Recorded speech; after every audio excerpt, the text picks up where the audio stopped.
The air on the Venture's Folly was thick with the scent of engine grease and bad decisions, a potent cocktail that defined life on this rust bucket of a habitat ship. Gage Thorne, chief engineer and resident expert in surviving the next catastrophe, shuffled through the narrow corridors with the grace of a half-drunk spacer. He liked to think he was a man of action, but right now, action involved dodging a leaky pipe and kicking a malfunctioning maintenance drone that had been trying to brush his boots clean for the last 10 minutes.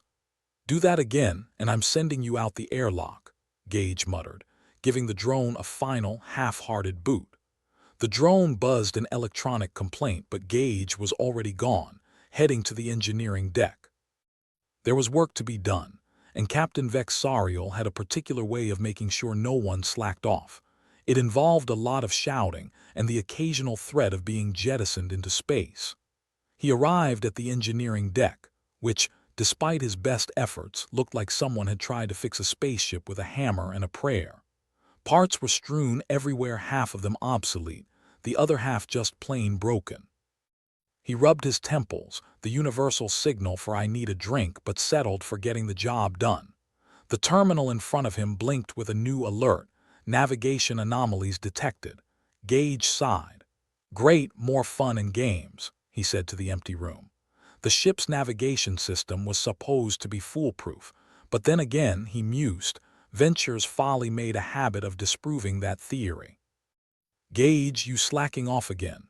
A voice crackled through the intercom, dripping with sarcasm and a dash of malice.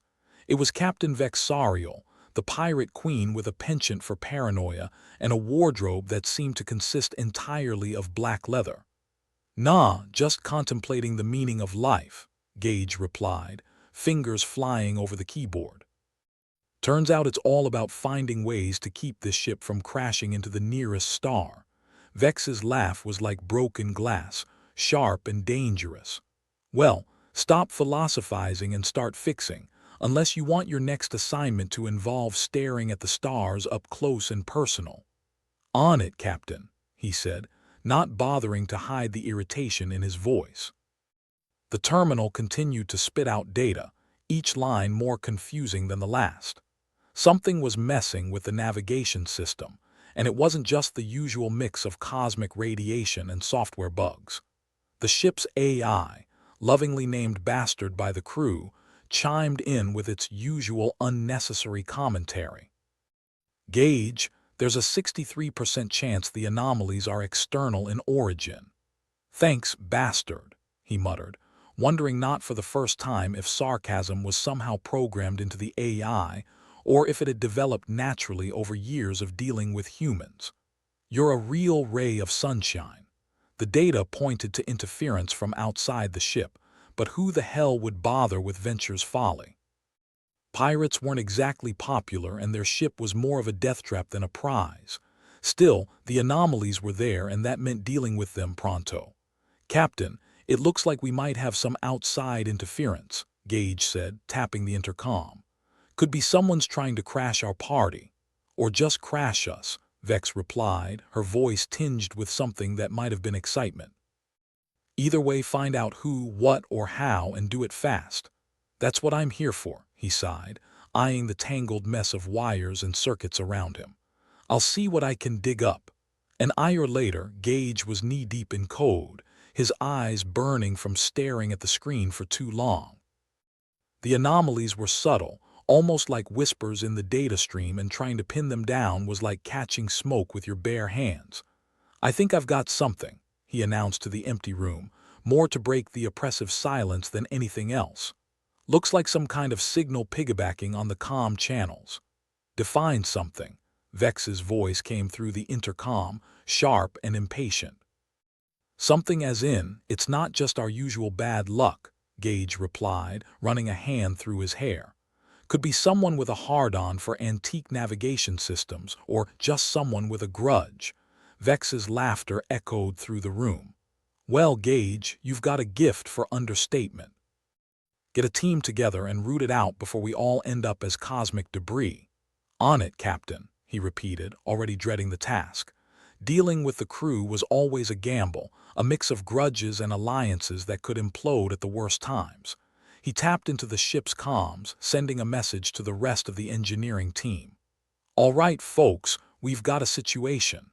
Meet in the engine room in 10. Bring your brains and leave any leftover booze for after we solve this mess." The crew, a motley collection of ex-soldiers, hackers, and misfits, filtered into the engine room, their expressions ranging from bored to mildly interested. Gage clapped his hands, drawing their attention. "All right, listen up.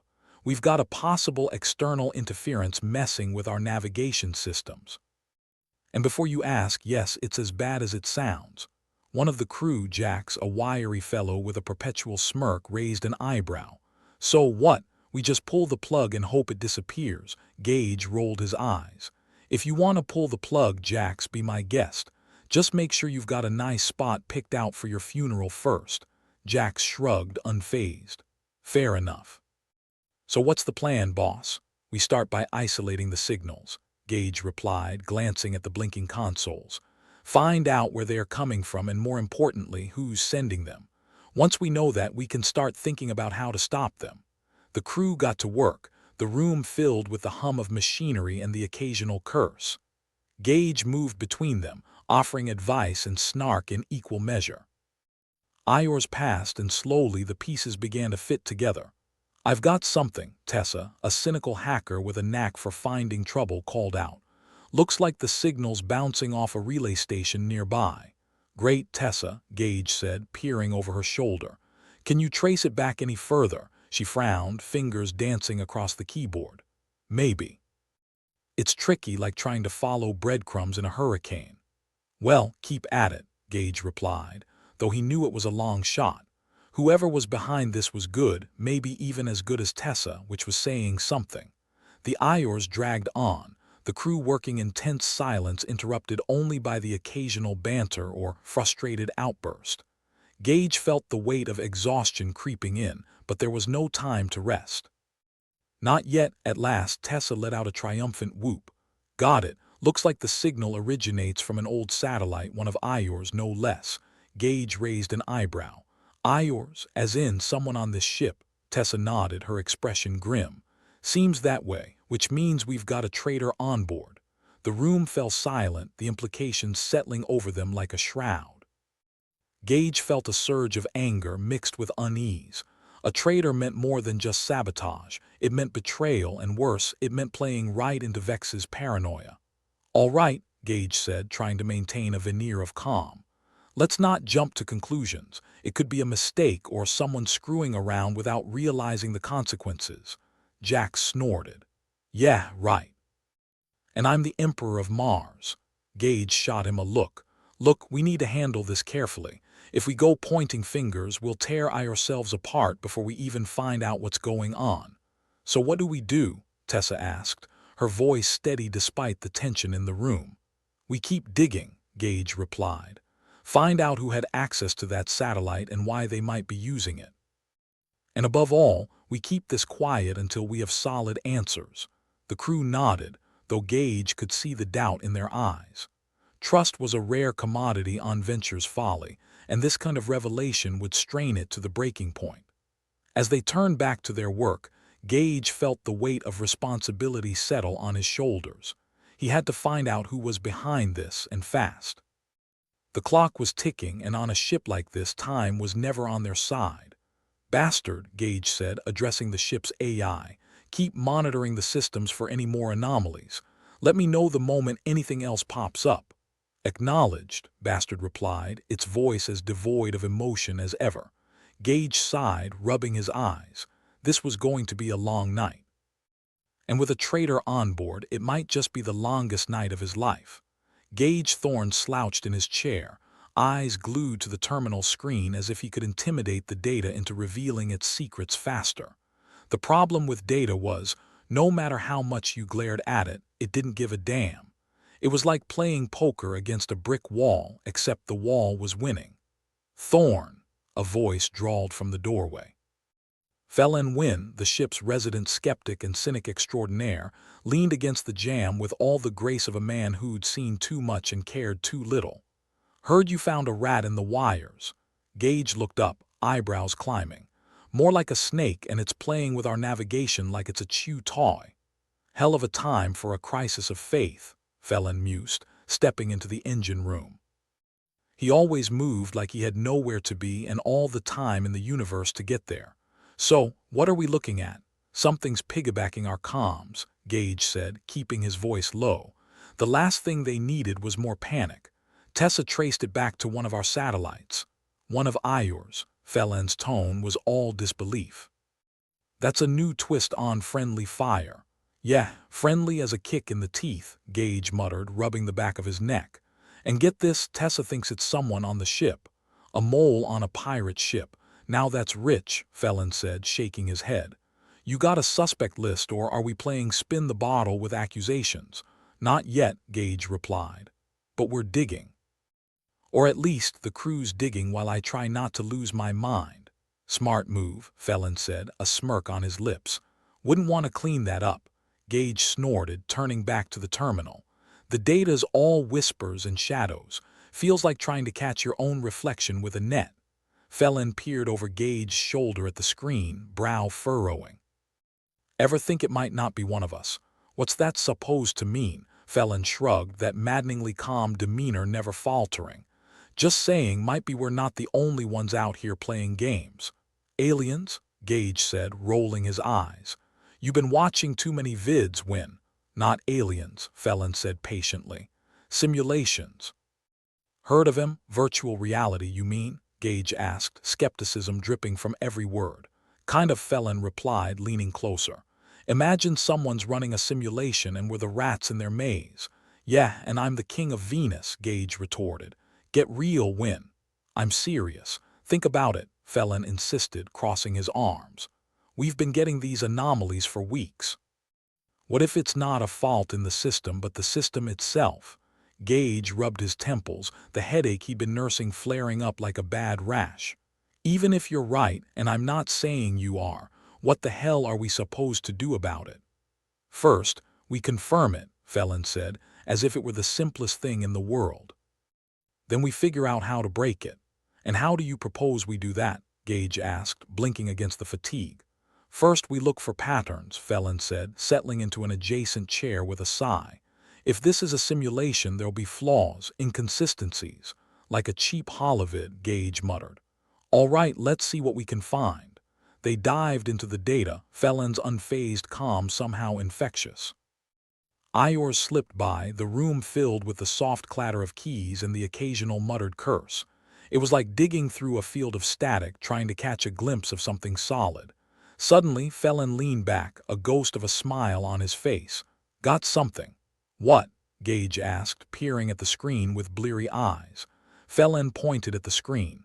Look at this sequence, it's repeating. Not enough to catch at first glance, but there it is. Gage squinted, the pattern finally emerging from the chaos. Son of a bitch, you're right. Not bad for a guy who watches too many vids, huh? Felon quipped. Don't get cocky, Gage shot back, the tension in his chest loosening just a fraction. This doesn't mean we're in a simulation, could just be a glitch. Could be, Felon agreed. But we should take this to Vex. Let her decide if it's worth the paranoia. Great, Gage muttered, the thought of Vex's reaction looming like a storm cloud. She'll love this. Together, they made their way to the bridge, the corridors echoing with the hum of machinery and the occasional distant shout. Gage couldn't shake the feeling that eyes were on them, but that was just the paranoia talking. At least he hoped so. Captain Vexarial was on the bridge, her black leather coat flowing like a shadow as she paced, eyes narrowed at the screens that lined the walls. She looked up as they entered, her expression unreadable. Gage, Win, she said, her voice a whip crack in the silence. Tell me you've got good news.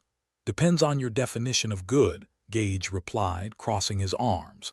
Vex's gaze could have carved a diamond. Spit it out, Gage. Possible simulation, Captain, Felon said, cutting through the tension like a knife. We found evidence of a repeating sequence in the data. Vex's eyes sharpened, suspicion flaring. Simulation, as in someone's pulling the strings? Maybe, Gage said, feeling the weight of the words. If it is, it means someone's trying to keep us on a loop. Shit, Vex said, the word a hiss of frustration. As if I didn't have enough to deal with, she turned, her coat swirling, and began to pace again, her mind clearly racing. All right, we need to confirm this. Find out who's behind it and why. Felon nodded. We'll need access to the deeper systems, see if we can find more of these patterns.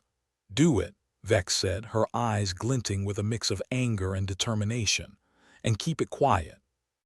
Last thing we need is a panic. Understood, Gage said, turning to leave. And Gage, Vex called after them. If this turns out to be a wild goose chase, it'll be your heads. Always a pleasure, Captain, Gage replied with a wry smile, though his stomach twisted with the weight of responsibility. Back in the engine room, Gage and Felon set to work, the air thick with tension and the unspoken fear of what they might find.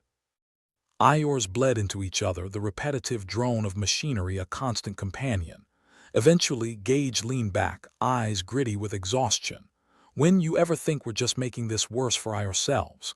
Sometimes, Felon admitted, his own eyes glazed with fatigue. But if there's a chance we're right, we can't ignore it. Yeah, but what if we're wrong? Gage asked, the question hanging between them like a guillotine. Then at least we know we checked, Felon replied, his voice steady. Better than sticking our heads in the sand pretending it's all fine. Gage nodded, though the answer brought little comfort. Still, there was a grim satisfaction in the pursuit of truth, no matter how cold it was. It was late, so late it was almost early, when Bastard, the ship's AI, chimed in with its usual monotone. Anomalies detected. Gage blinked, dredging up the last reserves of his energy. What kind of anomalies? Similar patterns to previous findings, Bastard replied. Suggests external interference. Damn it, Gage muttered, rubbing his temples. Felon, we've got more of those patterns. Felon's eyes snapped to the screen, narrowing. Consistent enough to be deliberate. Seems like it, Gage said, his voice heavy with resignation. Which means we've got someone playing puppet master. Better tell Vex, Felon said, standing with a grimace. Even if it means it's our necks if we're wrong. Back on the bridge, Captain Vexario listened to their findings, her expression as unreadable as a locked safe. She paced, her leather coat whispering with each turn. So, we're caught in someone's web, Vex said at last, her voice a low growl. You sure about this? As sure as we can be without a signed confession, Gage replied, meeting her gaze. Then we root them out, Vex decided, her eyes blazing with a dangerous light. And when we find them, I want answers. Gage nodded, though he couldn't shake the feeling they were in over their heads. In a universe full of unpredictability, they'd stumbled into a nest of serpents. And whether they liked it or not, they'd have to wrestle with the consequences. As they turned to leave, Gage exchanged a glance with Felon, the unspoken understanding clear between them.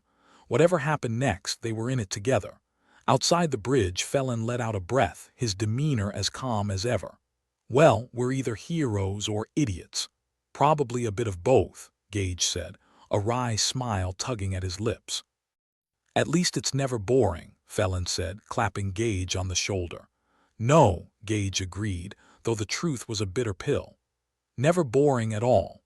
As they returned to the engine room, the weight of uncertainty settled around them like a shroud. They were playing a high-stakes game in a shadowy arena, with no guarantee of victory or survival. But then, Gage thought with a grim chuckle, when had life on Venture's Folly ever been about guarantees? It was a dance on a razor's edge, with only their wits and a splash of luck to keep them from falling. And as they prepared to face whatever came next, Gage couldn't help but think that maybe, just maybe, they'd find a way to turn the tables. Back in the engine room, Gage and Felon sat hunched over the terminal like vultures eyeing a carcass. If vultures could be beleaguered techs on a creaky ship hurtling through space. We're in somebody's playground, Gage muttered, fingers flying over the keys, and they forgot to tell us the rules. Sounds about right, Felon said, prodding at a maintenance drone that had found itself wedged into an unlikely position between two panels. It gave a feeble whir of protest, then fell silent, apparently deciding to contemplate its life choices. But isn't that just life on this ship? Wouldn't have it any other way, Gage replied with a snort. Except maybe on a planet with a sun and breathable air.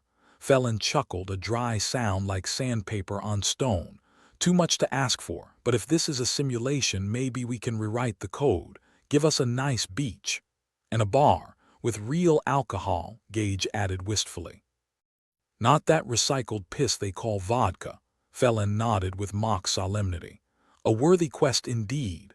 They plunged back into the data, hunting for anything that might hint at an escape hatch. But every time they thought they'd spotted a flaw, the damn thing shifted, like trying to nail jelly to a wall. Bloody things alive, Gage grumbled, scowling at the screen as if it had personally offended him. Every time we get close, it slips away. Adaptive algorithms, Felon suggested, rubbing his chin. Whoever's running this show, they're not messing around. Great, Gage said, throwing his hands up. So we're trapped in the equivalent of a cat-and-mouse game, except the cat's also the maze. Don't worry, Felon said, a sly grin tugging at his lips. We're the mice with the flamethrowers. I like your style, Gage laughed, the sound dry and exhausted. But I don't think the vent rats have had their rabies shots. All the more fun, Felon deadpanned. Besides, rabies never stopped anyone from being a hero. They tried different approaches, each more desperate than the last. At one point, Gage suggested throwing the maintenance drones into the data stream to see if they could short out whatever was controlling the simulation. Felon had to admit it was creative, if not particularly sane. I think those drones are suicidal enough without our help, Felon noted, watching as one droned lazily around the room, pausing only to attempt cleaning a spot on the wall that ceased to exist decades ago. Fair point, Gage conceded. Guess they just joined forces with our captors. The revolution of the drones, Felon mused. It's always the quiet ones you have to watch out for. With every attempt thwarted, their frustration mounted. It was like trying to escape a labyrinth that rebuilt itself every few seconds. And just when they thought they might be making progress, the system would whip the rug out from under them with a flourish only a sadistic AI could appreciate. Well, that didn't work, Gage said, after their umpteenth failure. He leaned back, rubbing the sleep from his eyes. What's next? Felon tapped his fingers on the terminal, thinking. We need to find a way to throw it off balance, like a boxer with a glass jaw, except this one's got a jaw made of whatever the hell they make black boxes from. Unbreakable materials and spite, Gage suggested. Exactly, Felon said. But everything has a weak point. We just gotta find it. Great. Just one weak point in a universe-sized web, Gage muttered, though his determination burned through the fatigue. Piece of cake. They dove back into their impossible task, their world reduced to the flicker of screens and the murmur of the ship's aging systems. Every now and then, Bastard would chime in with another anomaly, its tone as indifferent as ever. More anomalies detected, Bastard announced, almost bored. Yeah, Gage snapped. Tell us something we don't know. You haven't slept in 16 hours, Bastard replied. Gage blinked at the screen, then glanced at Felon, who was failing to suppress a grin. Bastard's got a point, Felon shrugged. Sleep's overrated. Besides, who knows what'll happen if we close our eyes? Might wake up to find we're on a different ship entirely. Wouldn't that be a twist? Gage said, shaking his head. All right, let's hit this from another angle. Inspiration struck, or at least, desperation disguised as inspiration. They decided to simulate a failure within the simulation, throwing false data into the system to see how it reacted. A small act of rebellion against an invisible tyrant. Think it'll work? Gage asked, watching the data pour into the void. No, Felon replied matter-of-factly. But it'll annoy whoever's watching, and that's a win in my book. Petty victory's my favorite kind, Gage said, unable to keep a grin off his face. For a moment, the ship shuddered, a ripple of uncertainty running through its bones. Then just as quickly the sensation faded, leaving the two of them wondering if they'd imagined it. Did we just poke the bear? Gage asked. Seems like, Felon said. But maybe it'll get sloppy now, get mad enough to make a mistake. Or just swat us like flies, Gage said. Either way. They continued their sabotage, each action more reckless than the last. If nothing else, it felt good to fight back, even in their limited, frustrating way. And with every new anomaly, they caught fleeting glimpses of what lay beneath the surface, a tangled web of code that seemed to pulse like a living thing. "Look at this," Gage said, pointing at a series of numbers that danced across the terminal. "It's almost like it's trying to communicate. Or taunt us," Felon added. "But taunts can be useful. They show us what it's afraid of." "Then let's keep poking," Gage said, rolling his shoulders. "We've got nothing but time. Days, or maybe just hours, blurred together, every waking moment a battle against the unseen force that held them captive." The crew, already on edge, grew more restless by the day. Rumors flew through the corridors like a plague, each more outlandish than the last. "Did you hear the latest?" Felon asked one day, slumping into a chair with all the grace of a ragdoll thrown by an overzealous toddler. "What's that?" Gage asked, not looking up from his work. "Apparently, we're the result of a bet between two gods," Felon said, his voice dripping with sarcasm. "Winner gets the ship, loser gets stuck with our laundry." "Sounds like a fair trade," Gage said, shaking his head. "Though I pity the god who has to deal with that." They worked on, driven by a stubborn will that kept them going even when their bodies screamed for rest. And while the simulation adapted, challenging them at every turn, they refused to back down. "One of these days," Gage said, "we're gonna find the exit door." "And then what?" Felon asked, adjusting his goggles. "Run off into the stars and start a new life as cosmic vagrants." "Why not?" Gage replied with a grin. "At least then we can pick our own damn prison." As they spoke, the terminal beeped, drawing their attention back to the stream of data. This time something was different, a pattern that seemed to flicker like a beacon. "You seeing this?" Gage asked, adrenaline spiking through his exhaustion. Felon leaned in, eyes narrowing.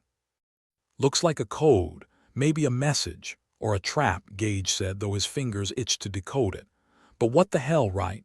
Together they decrypted the pattern, each step feeling like peeling back the skin of some monstrous onion.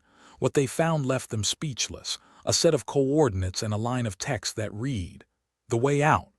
"Well," Felon said finally, breaking the silence. "That's ominous." "No kidding," Gage agreed. "But it's the first solid lead we've had. Or it's a breadcrumb trail straight to the beast's den," Felon warned, though his interest was piqued. "Either way," Gage said, "it's more exciting than sitting here waiting for the axe to fall." With their minds made up, they prepared to follow the coordinates, knowing full well it could be a trap. But the chance for answers was too tempting to resist, a chance to finally face their captor. "Ready for this?" Gage asked, his hand hovering over the terminal. "As I'll ever be," Felon replied, his calm demeanor unwavering. "Let's see where this rabbit hole leads." As they set the ship's course, the quiet tension in the engine room was a living thing, thrumming with anticipation and the specter of danger. Whatever lay ahead, it would be anything but boring. And for two souls aboard the Venture's Folly, that was just how they liked it. Gage Thorne sat hunched over the terminal, staring at the slew of numbers and symbols splashed across its screen like a toddler's first attempt at finger painting. "All right, Felon," he muttered. "Time to toss another wrench into the machine." Felon Wynn, leaning against a bulkhead with the casual air of a man who'd mastered the art of looking busy while doing nothing, smirked. "You mean our carefully calculated data disruption tactics?" Gage snorted. "If by carefully calculated you mean making it up as we go along, then yeah, that's exactly what I mean." They'd been throwing nonsensical inputs into the system for hours, and it was starting to pay off. The simulation, if that's what it was, had begun to hiccup, like an old drunk trying to remember if he'd left the stove on. It wasn't much, but hell, it was something. "Got a new one for you," Gage said, fingers dancing over the keys with the precision of a caffeinated spider. "Just need to invert the flux capacitor." Felon's eyebrow shot up. "You're messing with me." "Yeah," Gage conceded, "but it sounds cool, right?" Felon chuckled, folding his arms. "Whatever you're doing, keep at it. If we can't escape in style, we might as well go out swinging." With a flourish, Gage executed the nonsensical command. For a second nothing happened, and then the ship bucked as if it had hit a cosmic speed bump. Somewhere in the bowels of the venture's folly, metal groaned in protest. "Hear that, Felon?" Gage grinned. "I think we pissed it off." The lights flickered, casting erratic shadows that danced like deranged specters. A low rumble reverberated through the ship, a sound that could only mean one thing: they had managed to annoy the system. "Think it's time to panic?" Felon asked, though his tone was far too calm for a man contemplating his imminent demise. "Nah," Gage replied, his grin widening. "Let's see where this rabbit hole goes." The terminal beeped, spitting out data faster than a politician at a scandal hearing. Among the chaos, Gage spotted something, a flicker of coherence in the madness. "Felon, you seeing this?" Felon stepped closer, peering over Gage's shoulder. "Looks like a logic loop. Whoever programmed this got sloppy." "Sloppy is good," Gage said, his excitement palpable. "Sloppy means human. Human means fallible," Felon agreed. "And fallible means beatable." With renewed vigor, they set to work exploiting the loop. As Gage worked, the ship around them seemed to come alive, fighting back. Panels hissed, vents spat steam, and the floor vibrated like a cat's purr, if the cat was large enough to eat a small continent. "Must be doing something right," Gage said, the pressure cooker-like environment only fueling his determination. Felon chuckled darkly. "Or something very wrong." Either way, no turning back now. They continued their assault on the simulation, sabotaged by Illogic. Each move was a gamble, a dance with death, but they were hell-bent on seeing it through. Minutes stretched into an eternity, the ship's groans growing louder, more insistent. "Any minute now," Felon murmured, almost conversationally. "Place your bets, ladies and gentlemen. Will it implode, explode, or just quietly murder us in our sleep?" "Personally, I'm hoping for none of the above," Gage replied. "But I've been known to be an optimist." Just then, Bastard's voice cut through the chaos, its tone clipped and disinterested. "System stability compromised. Core systems at risk." "Fantastic," Gage muttered. "When the ship's AI starts using the word compromised, you know you're in deep. Deeper than a philosopher's existential crisis," Felon quipped, trying to ignore the way his heart hammered in his chest. The venture's folly shuddered, the vibration more than a feeling now. It was a threat. Whatever they'd done had the ship on edge, and Gage couldn't help but feel a tiny thrill at the thought. "Okay, let's pull back," Felon suggested, pragmatic as ever. "We've rattled the cage enough for one day." But before Gage could respond, the terminal flared, throwing sparks like an angry porcupine. A sizzling sound filled the air, and Gage barely had time to swear before the entire system went dark. "Well," Felon said, breaking the silence, "we found something's breaking point." "And yours," Gage added, shaking his head to clear the static buzz. "Now what?" Their respite was brief. The ship roared to life, lights blazing, alarms blaring. The sounds of the apocalypse on a budget. It seemed their actions had triggered some sort of failsafe, possibly the ship's version of a toddler's tantrum. "Looks like the party started," Felon noted, dry as the desert. "Great," Gage replied. "And we didn't even bring chips." Amidst the chaos, the ship's intercom crackled, Captain Vex Sariel's voice unmistakable even through the distortion. "Gage, Felon, what in the name of every god in the galaxy have you done?" "Just a little spring cleaning, Captain," Felon replied, his voice laced with sarcasm. "Turns out the cobwebs are fighting back. If this ship collapses because of your damned experiments, I'll make sure you two are the first to see the outside view, without a suit," she retorted, the threat hanging in the air like a guillotine. "Noted," Gage said, trying not to sound as nervous as he felt. "But we might have found a weak spot in the system." "Well, congratulations," Vex shot back. "Now fix it before we all end up as cosmic debris." With that, the line went dead. The captain's words echoed ominously as Gage and Felon stared at the now lifeless terminal. "Guess we've got our work cut out for us," Felon said, rubbing the back of his neck. "Yeah," Gage agreed, feeling the weight of the mess they'd created. "Let's get to it." The next few hours were a blur of frantic repairs, improvisation, and a liberal use of expletives. The ship seemed determined to sabotage their efforts, every fix leading to 3 more problems, each more bizarre than the last. At one point, A maintenance drone wandered in, as aimless as a saint on a pub crawl, and for a brief moment, Gage considered asking it for help. But then it promptly backed into a wall and shut down, proving once again that technology wasn't exactly on their side. Even the drones have given up, Felon said, watching it with something approaching admiration. I respect its commitment to apathy. Gage grunted, focused on soldering a wire that had inexplicably decided it no longer wanted to be part of the ship's circuitry. Can you blame it? We're on a ship that seems to derive pleasure from messing with us. True, Felon conceded. But we're smarter than the average drone, right? Slightly, Gage replied, though he wasn't entirely convinced. And we're definitely more stubborn. Somehow, amid the chaos, they managed to stabilize the ship. The alarms dulled to a disgruntled hum, the lights steadying to an uneasy calm. It wasn't perfect, not by a long shot, but at least they weren't about to implode. Back from the brink for now, Felon said, leaning against the wall and wiping sweat from his brow. Yeah, Gage agreed, collapsing into a chair. But for how long? The question hung between them, a reminder that their problems were far from over. They'd poked the beast and it had poked back. Now it was a waiting game to see what it would do next.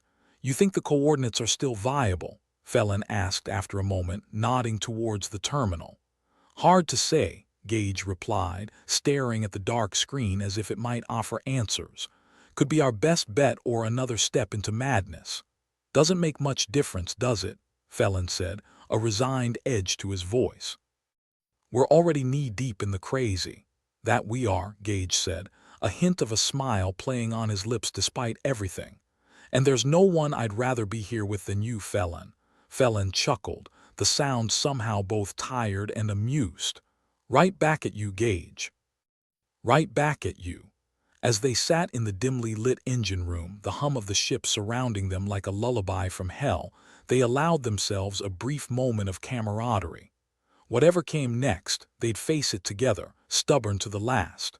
The simulation, or whatever it was, might have them trapped, but it hadn't beaten them yet. And as long as they could still fight, still laugh in the face of despair, they held the slightest chance of survival. Ready for round two? Felon asked, breaking the silence. Gage sighed, pushing himself to his feet with a groan. As ready as I'll ever be. Together they approached the terminal, determination etched on their faces. It was time to dive back into the insanity, to push the boundaries of reason and see just how far they could go. Because if there was one thing Gage, Thorne, and Felon knew for sure, it was that the universe might be a cruel, twisted place, but so were they. And they'd be damned if they went down without a fight. The engine room was quieter now, save for the occasional clank that sounded like an old man with a bad knee. Gage and Felon watched the terminal like it might suddenly sprout teeth and bite them. Things were stable, for now. But stability on Venture's folly was as reliable as a drunk's promise. Gage wiped his hands on his jumpsuit, which was a lost cause of grease and grime at this point. So we've stalled the inevitable collapse, he said, gesturing to the terminal like it had a mind of its own, which, given their luck, it probably did. Yeah, but we're running low on everything, Felon replied, a hint of frustration in his voice. Fuel, rations, patience. Especially patience, Gage agreed. Can't even remember the last time I ate something that didn't taste like cardboard. Probably because the cooks use actual cardboard, Felon pointed out, leaning against a bulkhead, trying to ignore the faint creaks and groans around them. The ship was like a grumpy old relative, always making noises and impossible to please. Maybe we could scrape together something edible, Gage mused, though he knew they were stretching their supplies thinner than a politician's excuse. Edible, sure. Tasty, not a chance. You ever had Vex's version of soup? Felon shuddered dramatically. It's like drinking dishwater mixed with despair. Gage chuckled, shaking his head. Vex is gonna hear you say that and toss you out the airlock. She'd have to catch me first, Felon said with a grin, but his eyes darted to the door, half expecting Vex to barrel in, leather-clad and furious. A tense silence settled between them, the weight of their situation pressing down like a lead blanket. Gage could feel the desperation creeping in, like a shadow sneaking up on an unsuspecting victim. "Think we'll get out of this?" Felon asked, his voice quieter now, the bravado slipping. "Sure," Gage replied, with a confidence he didn't entirely feel. "One way or another. Right. Either in one piece or scattered across the cosmos," Felon quipped, his laugh lacking its usual humor. "Exactly. Gotta stay optimistic," Gage said, his grin not quite reaching his eyes. The intercom crackled again and they both flinched. Vex's voice boomed through the speakers, her temper as sharp as her cheekbones. "Gage, Felon, report. What's the status?" "Still here, Captain," Gage replied, trying to sound more competent than he felt. "Systems are stable for now, but it's a patch job at best." "Patching's all we've got, but let's not go popping the champagne yet." Vex's tone was all business, with just a hint of her usual menace. "Keep at it. We're running out of wiggle room." "Got it," Gage said, knowing full well they didn't have a choice in the matter. The line went dead, and Felon let out a breath he didn't realize he was holding. "Always feels like she's about to announce our execution date." "Yeah, but think about it. If she kills us, who'll fix the ship?" Gage said, trying to lighten the mood. "She'll probably find someone else willing to risk their neck for a few scraps and the illusion of freedom," Felon replied, rubbing his temples as if he could massage the stress away. They returned to the terminal, trying to decipher the chaos they'd wrought. It was like trying to untangle a ball of yarn that someone had doused in spacefaring catnip and hurled into a cyclone. "You ever feel like this is all some elaborate prank?" Felon asked, eyes scanning the numbers that seemed to mock them with their complexity. "If it is, someone's got a hell of a sense of humor," Gage replied, flicking a switch that needed more convincing than a reluctant teenager. The ship groaned again, a reminder that they were far from out of the woods, if space could be said to have woods, which, given its vacuum-like nature, seemed unlikely. "We should check on the rest of the crew," Felon suggested. "Make sure no one started a mutiny or a cult." "Yeah, wouldn't put it past them," Gage said, stretching his back with a wince. "Let's go play peacekeepers." As they navigated the cramped corridors of Venture's Folly, the ship felt more like a decrepit maze, each turn threatening to lead them somewhere they didn't want to be. The crew was a motley collection of survivors, each more cynical than the last, a perfect reflection of life under Captain Vex's iron grip. They passed a group huddled around a console, arguing in hushed tones. The topic of the day seemed to be whether they should try to make a break for it or stick with the sinking ship. Not the most inspiring set of options. "Hey, you lot," Gage called, drawing their attention. "Keep it down. The ship's holding together with spit and prayers, and neither's in great supply." One of them, a rough-looking woman with a face like a cracked helmet, sneered. "And what are you doing about it, Thorn?" "Other than fiddling with the controls and pissing off the AI, trying to keep us alive," Gage shot back, though even he knew how hollow it sounded. "Alive doesn't mean much if we starve first," another crew member chimed in, his voice dripping with sarcasm. "Working on that too," Felon cut in, offering a smile that was more predator than peacemaker. "Unless you'd rather take your chances with the vacuum." "I hear it's a lovely place this time of year." The grumbling subsided, but only just. Desperation was an ever-present guest on the ship, and it was wearing out its welcome. They moved on, the echoes of discontent trailing after them like a bad smell. Each step felt heavier than the last, as if the ship itself was trying to drag them down with it. "Well, that was uplifting," Felon said, once they were out of earshot. "Yeah, morale's at an all-time low," Gage replied, rubbing the back of his neck. "And Vex's paranoia isn't helping." "She's always been wound tighter than a coil spring," Felon said, sidestepping a rogue cable that looked ready to trip them. "But lately it's like she's expecting us to stab her in her sleep." "Probably is," Gage said with a shrug. "Can't blame her. This place would make anyone paranoid." "True," Felon agreed. "Just hope she doesn't start seeing ghosts. We got enough problems without adding delusions to the mix." Their path took them to the mess hall, a place that managed to be even less inviting than the engine room. The smell of burned whatever the hell that was lingered, a testament to the ship's culinary prowess, or lack thereof. Ah, the sweet scent of despair, Felon remarked, waving a hand in front of his nose. More like defeat, Gage corrected, eyeing the dubious offering set up on the counter. I think that's supposed to be stew. Of course it is, Felon said, prodding it with a fork that bent under the strain. Stew that doubles as industrial adhesive. As they settled at a table, the ambient noise of the crew surrounded them, an undercurrent of tension that was hard to ignore. It was the sound of people on the brink, teetering on the edge of something too grim to consider. Got any bright ideas? Felon asked, though his tone suggested he was pretty sure the answer was no. Not unless we can eat optimism, Gage replied, poking at his food with the same enthusiasm a soldier might have for a march into enemy territory. They ate in silence, the meal doing little to alleviate the gnawing hunger that wasn't just in their stomachs. It was an emptiness that threatened to consume them from the inside out, a feeling of helplessness in the face of an uncaring universe. Think Vex has a plan? Felon asked, breaking the silence even as his question dripped with sarcasm. Sure she does, Gage replied, matching his tone. It's called Yell Louder and Pray for a Miracle. Great. Just what we need, Felon said, shaking his head. A captain with the faith of a zealot and the subtlety of a wrecking ball. Eventually they finished their meal, or what passed for one, and made their way back to the engine room. It was a reluctant return to the heart of their problems, the ship's steady hum a reminder of their precarious situation. So what's next? Felon asked, staring at the terminal as if it held the answers to the universe. We keep pushing, Gage replied, though he wasn't sure what that meant. Figure out this simulation once and for all. And if we can't, Felon pressed, his eyes searching Gage's face for any sign of certainty.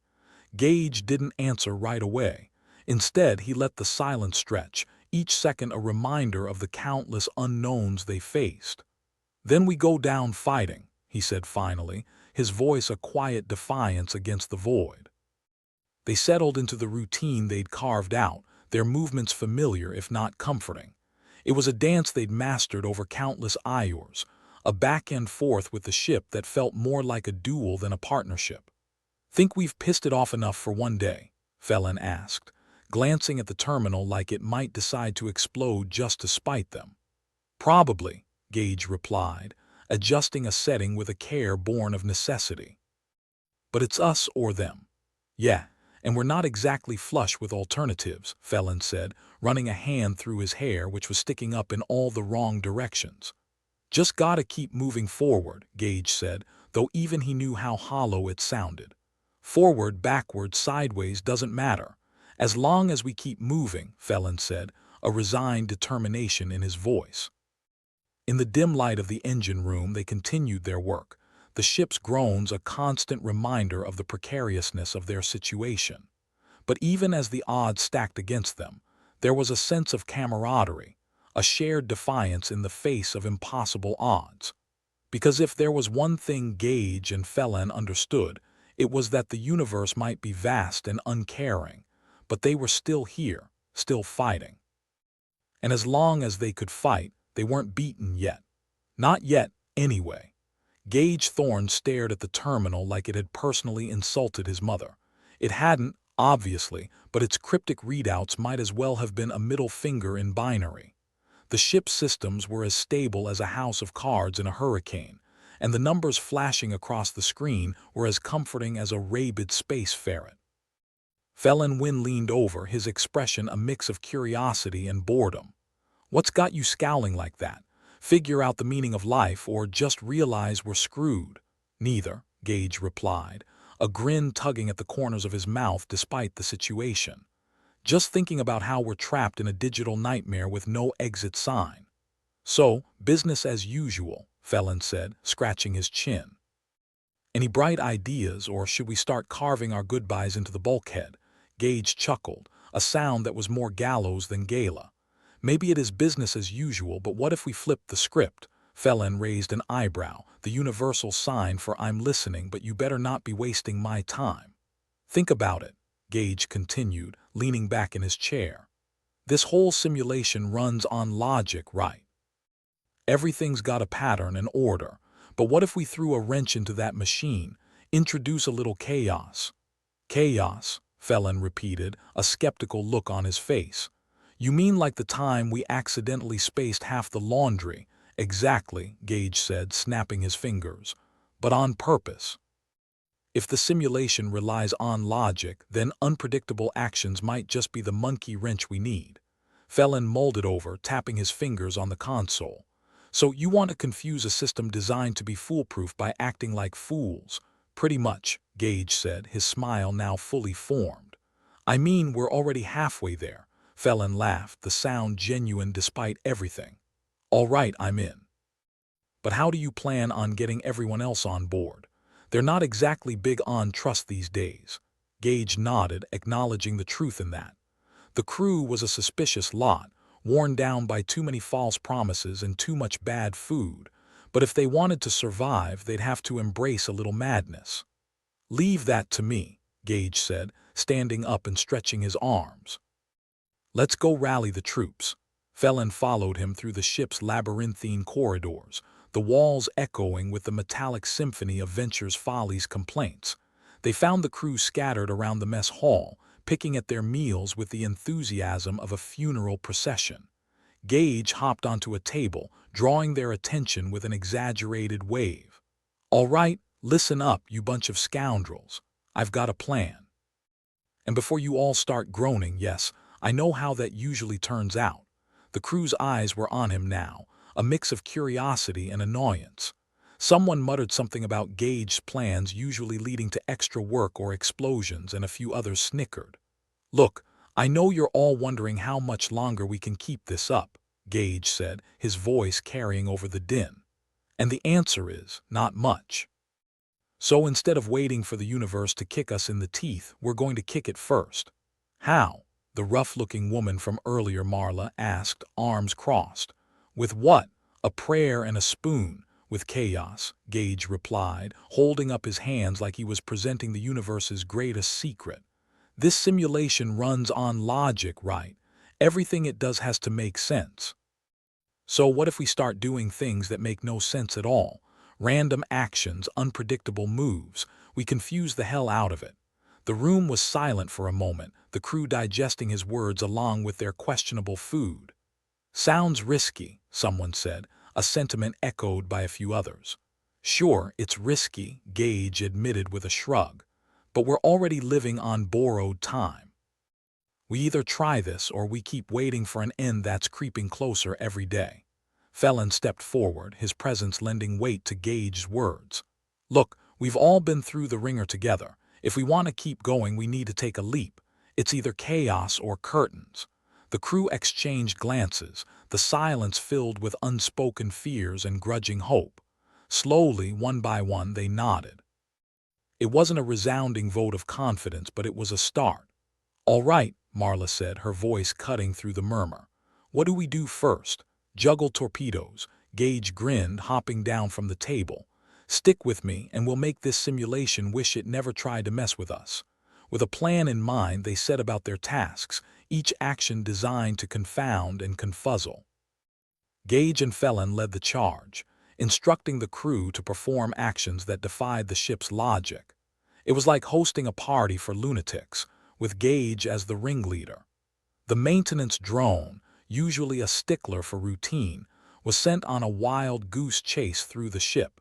Its programming scrambled to the point it began cleaning rooms that hadn't seen a mop in years. It was like watching a robot have a midlife crisis. Well, at least something's finally getting cleaned, Felon quipped as the drone zoomed past, leaving a trail of soapy water. Then came the food dispensers. Gage rigged them to serve random meals at random times, a culinary Russian roulette that had the crew both amused and terrified. The Stucum adhesive was now occasionally replaced with bizarre concoctions ranging from sweet to sour, each new serving a surprise. If I get one more dish that tastes like despair mixed with regret, I'm jumping ship, Marla said, eyeing her plate with suspicion. Felon grinned, taking a cautious bite of his own meal. Think of it as gastronomic enlightenment. In the engine room, Gage and Felon took turns inputting commands that made no sense, each more ludicrous than the last. At one point, they had the console convinced it needed to initiate a tea-making protocol, complete with boiling water and imaginary tea bags. "Lovely," Gage said, watching the screen scroll through confused error messages. "If this keeps up, we'll have the first ship powered by Earl Grey." As the hours passed, the ship systems grew increasingly erratic. The logic circuit struggled to process the onslaught of nonsense, the digital equivalent of a brain freeze. Vexarial, ever the vigilant captain, finally cornered Gage and Felon as they returned to the mess hall, her expression caught between irritation and curiosity. "What's all this about chaos? I don't remember signing off on a mutiny." "No mutiny, Captain," Gage assured her, trying to sound as innocent as possible. "Just thought we'd try a new approach, confuse the simulation into submission." Vex raised an eyebrow, her arms crossed. "And you're sure this won't just blow us all up?" Felon shrugged, ever the diplomat. "Nothing's certain, but it's better than waiting for the inevitable bad ending." Vex considered this, her eyes narrowing. "Fine. But if we end up in pieces, I'm holding you two responsible. And ghosts or not, I'll find a way to make you regret it." With the captain's reluctant blessing, they continued their campaign of chaos, each action another step towards dismantling the simulation's grip. It was exhausting, like trying to outwit a particularly stubborn child, but the crew's spirits lifted with each small win. As the ship grew more unpredictable, so did the crew. They embraced the uncertainty, turning each setback into a new opportunity to sow confusion. The once dire atmosphere lightened, laughter and jokes cutting through the tension like a much-needed balm. "Think this is actually working?" Felon asked as they took a brief break, leaning against a bulkhead with a tired but satisfied grin. "Feels like it," Gage replied, wiping sweat from his brow. "It's like we're playing chess with a blindfolded opponent." "And we're winning," Felon said, his voice laced with disbelief. "Who would have thought?" "Not me," Gage admitted, chuckling. "But hey, never let it be said we didn't go down swinging." As their chaotic strategy unfolded, the simulation's once invincible hold began to show cracks. The ship's systems, so used to order and predictability, struggled to adapt to the relentless nonsense. The crew, once on the brink of despair, found new energy in their shared defiance. It was as if the universe had given them a second wind, a chance to rewrite their fate. And while the odds were still stacked against them, they faced the challenge with renewed hope and determination. Because if there was one thing Gage Thorne and his ragtag crew understood, it was that in the vast, uncaring void of space, sometimes the only way to win was to break all the rules. And by embracing chaos, they might just find the path to freedom they so desperately sought. With a final glance at the terminal, Gage felt a strange sense of peace. They weren't out of the woods yet, if space even had woods, but they were on their way, and for now, that was enough. Gage Thorne stared at the terminal screen like it was a particularly unpleasant uncle who'd just told an off-color joke at a family dinner. Lines of code flickered and danced. A digital nightmare sprawled across the monitor. Somewhere in the mess, logic was crying for help, but Gage wasn't about to listen. "Looks like we've really got the simulation's knickers in a twist," Felon remarked, leaning against the bulkhead with the casual air of someone who had accepted their fate long ago. His eyes darted to the screen, widening at the sheer chaos unfolding. "I think we broke it." "No, not broken," Gage replied, scratching at the corner of his jaw. "Just creatively altered, like abstract art.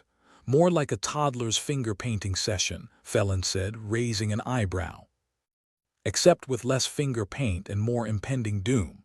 In the engine room, the lights flickered like a strobe light at a particularly cheap nightclub, the ship's systems groaning under the weight of their madness. Alarms blared sporadically, each one contradicting the last, as if the ship itself were trying to alert them to its existential crisis. Captain Vexarial appeared through the smoke and shadows, her eyes narrowed to slits. "Gage, this better be part of your genius plan," she snapped. "Or so help me, you'll be using your tongue to polish the hull." Just a minor glitch, Captain, Gage assured her, his voice a mix of confidence and desperation. Like getting a jelly stain out of your favorite shirt.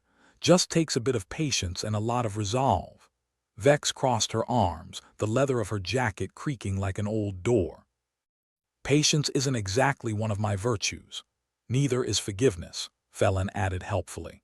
Too right, Vex agreed, shooting him a glare that could melt steel. Back at the terminal, Gage typed furiously, his fingers a blur as he attempted to exploit the simulation's growing instability. The once impregnable code now looked like a Jenga tower missing more than a few blocks, teetering on the brink of collapse. "How are we doing, genius?" Felon asked, peering over Gage's shoulder as numbers and symbols cascaded down the screen. "About as well as a one-legged man in an ass-kicking contest," Gage replied, wiping sweat from his brow. "But we're getting there. Just need a little more chaos to push this thing over the edge." In the mess hall, the crew had taken to the chaos like ducks to water, or more aptly, pirates to plunder. They moved through the ship with a newfound sense of purpose, each step another thorn in the simulation's side. Marla had commandeered the maintenance drone, now strapped with a motley array of mismatched tools, sending it on a kamikaze mission through the corridors. "Think it's helping?" she asked, watching the drone clatter by, a whirring dervish of destruction.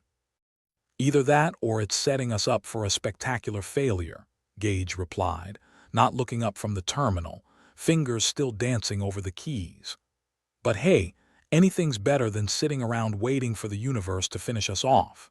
With each keystroke, the simulation's grip weakened, its circuits groaning under the relentless assault of their illogical maneuvers. It was like watching a chess grandmaster trying to play against a board full of rubber chickens. "Almost there," Gage muttered, feeling the system shudder like a dying giant. "Just a little more push and we might actually pull this off."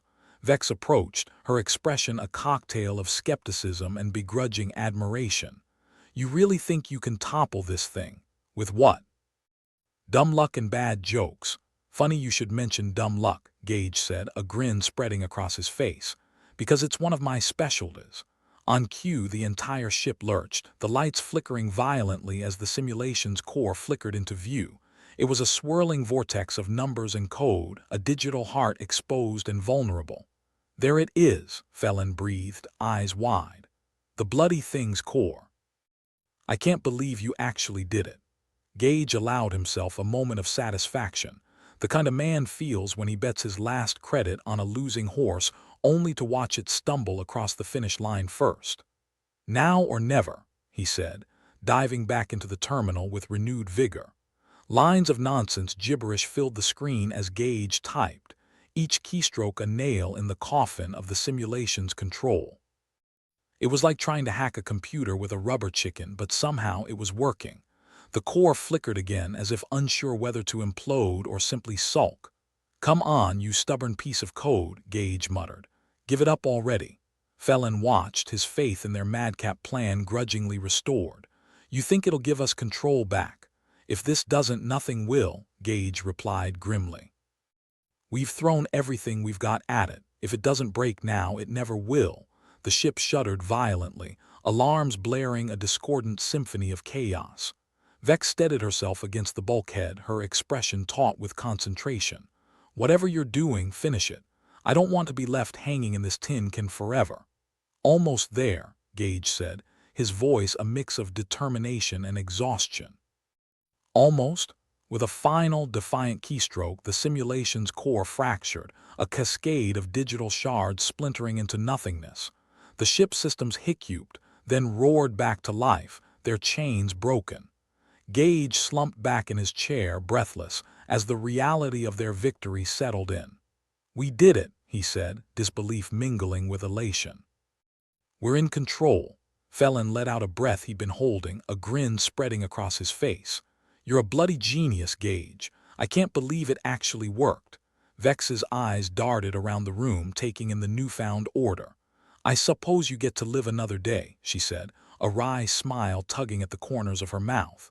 "Nice work, both of you." Gage nodded, feeling the weight of their triumph settling on his shoulders.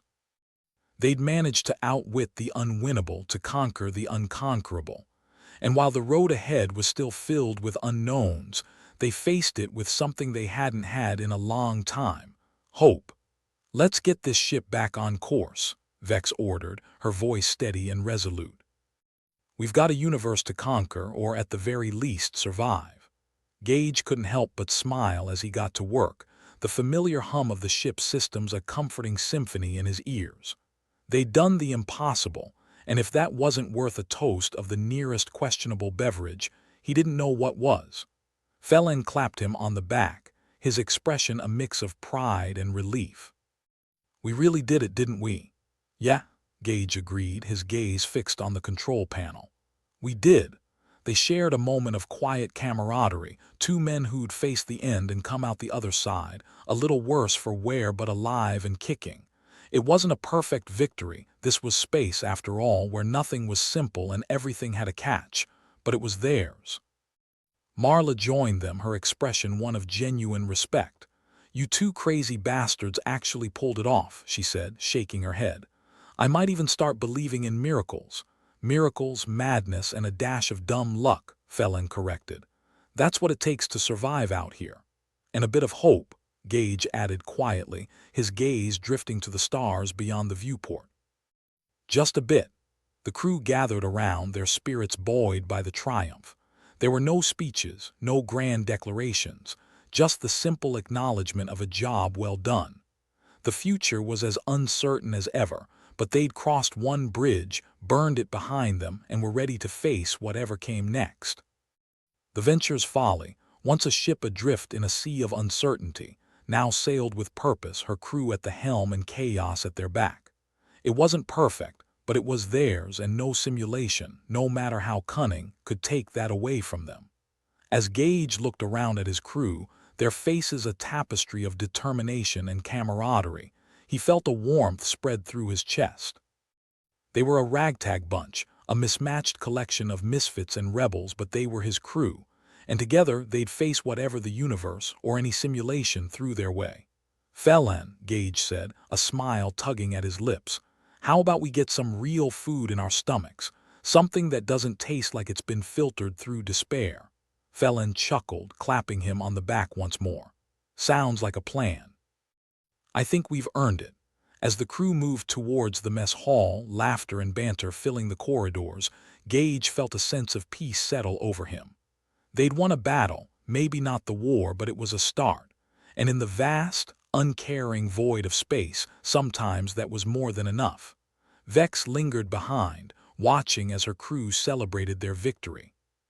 "You did good, Gage," she said, her voice just loud enough for him to hear. "Thanks, Captain," Gage replied, a note of pride in his voice. "Couldn't have done it without everyone." Vex nodded, her expression softening. "Let's keep this up. There's a lot more universe out there, and I don't plan on letting it get the better of us." With one last look around, Gage joined his crew, a sense of belonging washing over him. In a galaxy where the odds were always stacked against them, they'd found a way to beat them, if only for a moment. And as the Venture's Folly sailed into the unknown, its crew united and resolute, Gage knew one thing for certain: whatever lay ahead, they'd face it together. With the simulation finally shattered like a cheap mirror, the ship's systems began to settle into something resembling normalcy. Well, normal for Venture's Folly, which was like calling a hurricane a mildly breezy day. The crew, still marinated in disbelief, set about their tasks with the jittery energy of convicts on parole. Gage watched the system readout stabilize, each line of code reluctantly snapping back into place like a chastised child. He let out a breath that felt like it had been trapped in his lungs since birth. "Looks like we're back in the realm of the living," he said, trying to inject enthusiasm into his voice, but managing only to sound mildly less pessimistic. Felin nodded, tapping at a terminal with all the grace of a pianist playing a concerto with a spoon. "Guess we won't be floating aimlessly into a star after all. Shame, I was hoping for a bit more excitement." "Excitement? You want excitement? Go piss off a hive of space hornets," Gage replied, still glued to the screen. This was more like jumping off a cliff and hoping the ground was a hologram.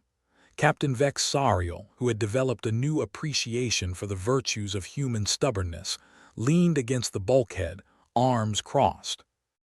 "Gage Felon," she said, her voice carrying the tone of someone who couldn't quite believe what she'd just witnessed. "You've actually managed to pull this off.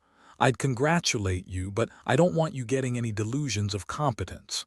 Felon chuckled, a dry, brittle sound. "Oh, don't worry, Captain. We're still as incompetent as ever, just on a temporary streak of good fortune." Vex smirked, the expression doing wonders for her usually austere demeanor. "Good. I'd hate to see egos inflate on my ship. It's cramped enough as it is." Marla, ever the skeptic-turned-reluctant believer, approached with a hesitant smile. "So, what now?" "We just pretend nothing happened and hope the simulation doesn't try to kill us again." "Pretty much," Gage replied, rubbing the back of his neck. "Of course, if it does try again, we'll be ready with more rubber chickens and sarcastic comments." "Don't forget the duct tape," Felon added, "the true hero of this story." Vex watched them banter with an expression that mixed fondness with exasperation. "Let's not forget we have a ship to run. Just because we've temporarily cheated death doesn't mean we get to slack off. Gage, you're on systems repair. Felon, assessments. Marla, give that drone a once-over. I don't want it exploding in my face." The crew dispersed, the sense of urgency replaced by a cautious optimism. Gage settled into his work with the ease of a man who just avoided an entirely preventable disaster. He fiddled with a panel, rewiring circuits with the dexterity of a surgeon operating on a particularly uncooperative patient. Felon glanced over, curiosity piqued. "You think there was a mole, someone messing with the navigation?" Gage snorted. "Wouldn't surprise me. Could be any one of us, really. We're all just suspicious enough to do it." "Speak for yourself," Felon replied, feigning offense. "My innocence is only surpassed by my dashing good looks, both of which are highly debatable," Gage shot back, grinning. Vex, who had been tuning into their conversation with the subtlety of a sledgehammer, added, "Whoever it was, they're not our immediate problem. Our biggest threat is still this tin can we call home." "You mean our luxurious space yacht," Marla chimed in, her voice dripping with sarcasm. "I was hoping for a bit more legroom." As the crew continued their repairs, the ship began to hum with a newfound vitality. It was as though Venture's folly had a slightly less suicidal death wish. The lights flickered back to steady burn, the engines purred with a contentment that was borderline unsettling, and the ventilation system stopped sounding like a dying walrus. Felon, having run diagnostics, returned to Gage's side, looking a bit more relaxed than usual, a dangerous sign. "All systems nominal. We might be able to fly this thing without needing a prayer and a shovel." Gage nodded, not entirely convinced. "Let's not get ahead of ourselves. I'm still half expecting to wake up and find out this was all a bad dream." "One hell of a dream. Think we should celebrate. Break out the good stuff," Felon suggested, eyebrows waggling suggestively. "If by good stuff you mean that engine degreaser we call whiskey, then sure. But I'd rather save it for when we've got something more permanent to celebrate." Marla appeared, having finished her drone maintenance, her expression uncharacteristically soft. "I think we should acknowledge the small victories. It's not every day we get one over on a simulation." "Small victories, huh?" Gage mused, his mind drifting. "You know, it's weird. For a while there I thought we'd never get control back. Felt like the universe had decided to play one last joke on us." Vex, overhearing, smiled faintly. "The universe is full of jokes, Gage. The trick is not letting it be the last one." Gage paused, considering her words. "And here I thought the trick was surviving long enough to get the punchline." "That too," Vex agreed, a rare glint of humor in her eyes. The crew finished their repairs as something akin to camaraderie took hold, the shared experience bonding them in a way little else could. They weren't just a crew anymore. They were a family, dysfunctional and jaded, but a family nonetheless. With systems back online and the threat of imminent doom abated, the ship continued its journey through the vastness of space. The stars stretched out before them, a tapestry, no scratch that, a smattering of twinkling lights against the inky void. No need to get poetic about it. Felon leaned against the bulkhead, arms crossed. So, what's next for our merry band of misfits? Vex considered the question, her gaze fixed on the stars. We carry on. We keep this ship flying and see where the universe takes us. Who knows, maybe there's a planet out there with a decent bar, Marla snorted. In this universe, I'd settle for a planet with a halfway decent toilet. Gage joined them, a sense of satisfaction lingering. Whatever comes next, we'll handle it. If a bit of chaos can save us, then maybe being a little unpredictable isn't so bad after all. Felon clapped him on the shoulder. Is that optimism I hear from you?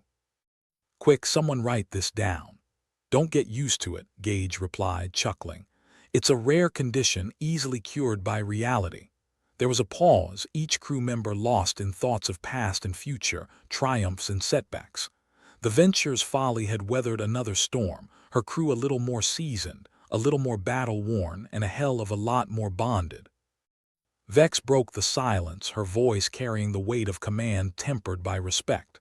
We've done well, better than anyone expected, and we'll keep doing well because that's what we do. Succeed despite the odds. Now, let's get back to it. With newfound resolve, the crew returned to their duties, each task a step toward a future that seemed just a touch brighter. The galaxy sprawled before them, vast and uncaring, yet filled with potential and the promise of adventure, or misadventure depending on the day. Gage, settling into his station, couldn't help but smile. For once, the universe felt just a bit more manageable, its challenges surmountable, its jokes less malicious. And as the Venture's folly sailed onward, her crew ready for whatever came next, Gage knew they'd be all right. Not perfect, not without their flaws, but all right. And in a universe that thrived on chaos, that was saying something. Hey, Gage, Felon called, a mischievous glint in his eyes. How about that drink? Gage grinned, turning to face his friend. Yeah, why not? Seems we've earned it. And with that they headed toward the mess hall, laughter echoing through the ship as Venture's folly cruised through the starlit expanse, her crew ready for whatever lay ahead. Whether it was another simulation, a rogue asteroid, or the universe's next bad joke, they'd face it together. After all, they were more than just a crew. They were survivors, jokers, and maybe, just maybe, heroes in their own right.